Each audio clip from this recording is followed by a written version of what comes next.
గణేశాయ నమః. శ్రీ సరస్వత్యై నమః. శ్రీ గురుభ్యో నమః. భక్తులారా, సత్సంగంలో భాగంగా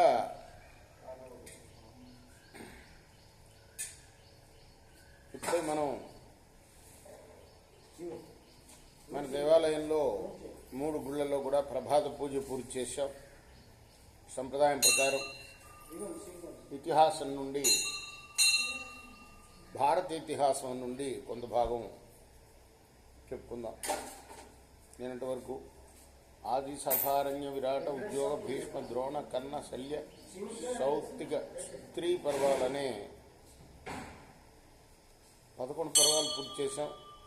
12వదైన శాంతి పర్వంలో కూడా 305వ అధ్యాయం వరకు చెప్పుకున్నాం. ఈ రోజున 306వ అధ్యాయం ప్రారంభం చేద్దాం. చేసే ముందు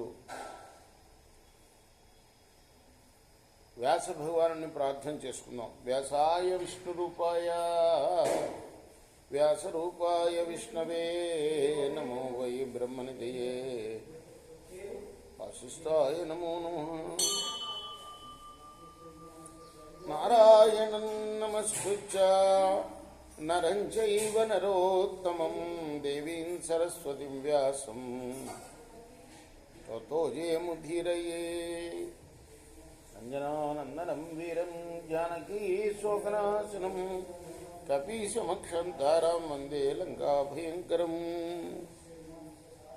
సదా నింబవృక్షస్య మూలాధివాసాత్ సుధాశ్రావిణం తిక్తమప్యప్రియంతం తరుంకల్పవృక్షాదికం సాధయంతం నమామీశ్వరం సద్గురుం సాయినాథం. సమర్థగురు సాయినాథ్ మహారాజ్ కీ జయ. జనక ఉవాచ. వశిష్ఠ మహర్షికి కరాళ జనక మహారాజుకి మధ్య సంవాదం చెప్పుకున్నాం మనం గత 5-6 అధ్యాయాల్లో కూడాను. కరాళ జనకుడు అడుగుతున్నాడు, నానాత్వైకత్వమిత్యుక్తం త్వయేతద్ ఋషి సత్తమాం పశ్చామ్యేతద్ సందిగ్ధం ఏతయోర్వై న దర్శనం. మునిశ్రేష్ఠ, క్షరం అనేది అనేక రూపాలని, అక్షరం ఏకరూపం అని చెప్పారు మీరు. కానీ రెండింటిపైన చేసిన నిర్ణయాన్ని నేను ఇంకా సందేహ దృష్టితో నేను చూస్తున్నాను. తదా బుద్ధ ప్రబుద్ధాభ్యాం బుధ్యమానస్య చానఘా తదప్యస్థిర బుద్ధిత్వాత్ ప్రణష్టమివ మే అనఘా. అజ్ఞానులు అనేక రూపంగాను, జ్ఞానులు ఏకరూపంగాను తెలుసుకున్న పరమాత్మ తత్వాన్ని మందబుద్ధి వల్ల బాగా తెలుసుకోలేకపోతున్నాను. ఇందులో సందేహం లేదు. అక్షరక్షరయోరుక్తం త్వయా యదపి కారణం తదప్యస్థిర బుద్ధిత్వాత్ ప్రణష్టమివ మే అనఘా. అక్షరక్షరాలను అర్థం చేసుకోవడానికి మీరు అనేక విధాల విషయాలను చెప్పినా నా బుద్ధికి నిలకడ లేకపోవటం వల్ల మీరు చెప్పిన యుక్తులను అన్నింటినీ కూడాను మరిచిపోయాను నేను.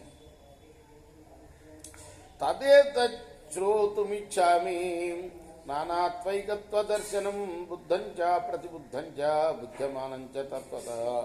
కాబట్టి ఈ నానాత్వం ఏకత్వం అనే వాటి దర్శనాన్ని మళ్ళీ వినాలి అనుకుంటున్నాను. జ్ఞానం అజ్ఞానం జ్ఞేయం అంటే ఏమిటో వివరంగా చెప్పండి. విద్యా విద్యే చ భగవాన్ అక్షరం క్షరమేవ చ సాంఖ్యం యోగం చ కార్త్స్నేన పృథక్చైవ పృథక్చ. ఆత్మ, విద్య, అవిద్య, క్షరం, అక్షరం, సాంఖ్యం, యోగం, వీటి గురించి విడివిడిగా ఇంకా వివరంగా పూర్తిగా నేను తెలుసుకోవాలి అనుకుంటున్నాను. వశిష్ఠ ఉవాచ. అంతతే సంప్రవక్ష్యామి యదేతదను పృచ్ఛసి యోగకృత్యం మహారాజా పృథకేన శృణుష్వమి.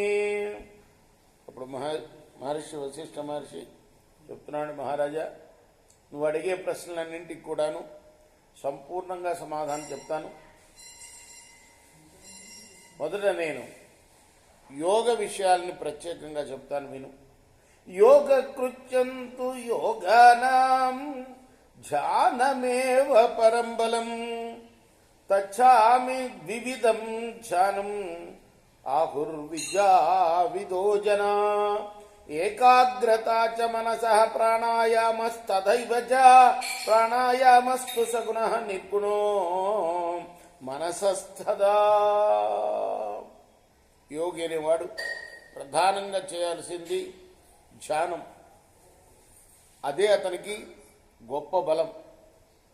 యోగశాస్త్ర విద్వాంసులు ఆ ధ్యానం 2 రకాలని చెప్పారు.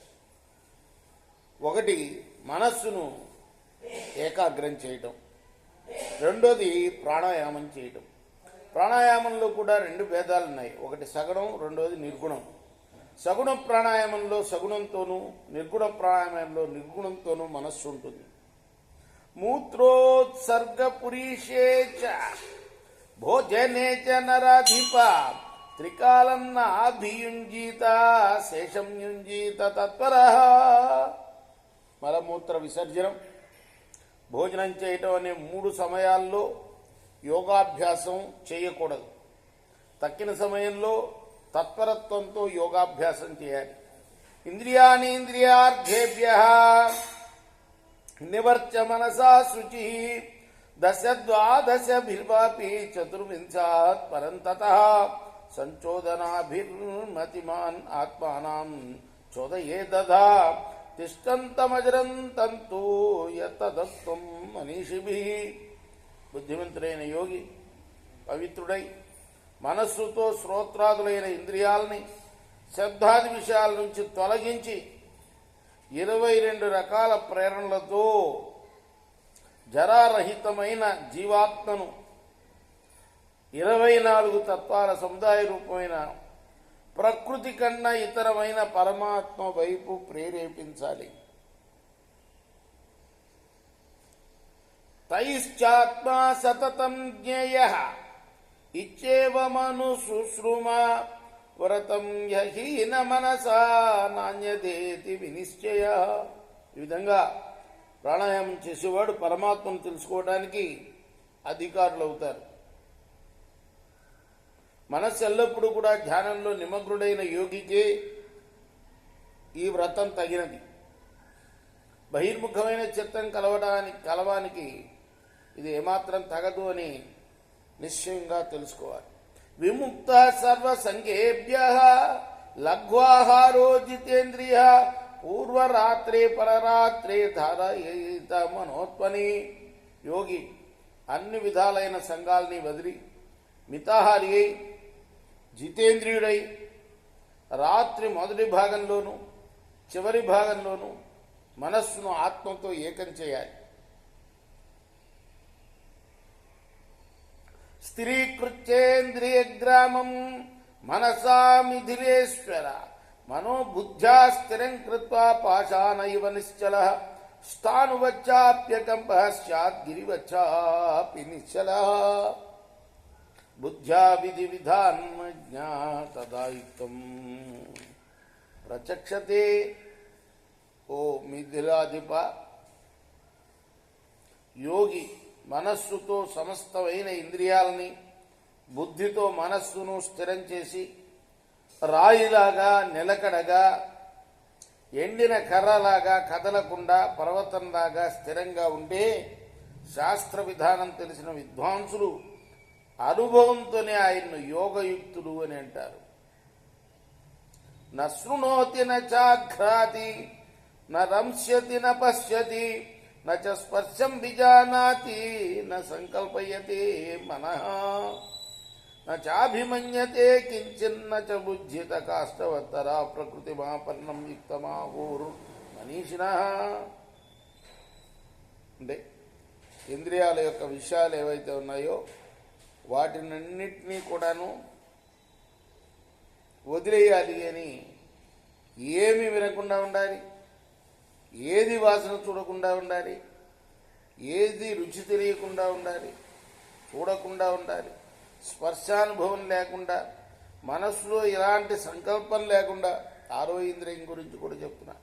కర్రలాగా స్థిరుడై ఏ వస్తువు మీద అభిమానంగానే దాని గురించి ఎలాంటి ఆలోచన కానీ లేనివాడుగా ఉన్నప్పుడే విద్వాంసులు ఆయన్ని స్వస్వరూపాన్ని పొందిన యోగి అని చెప్తారు. స్వస్వరూపం అంటే ఆత్మరూపమే అన్నమాట.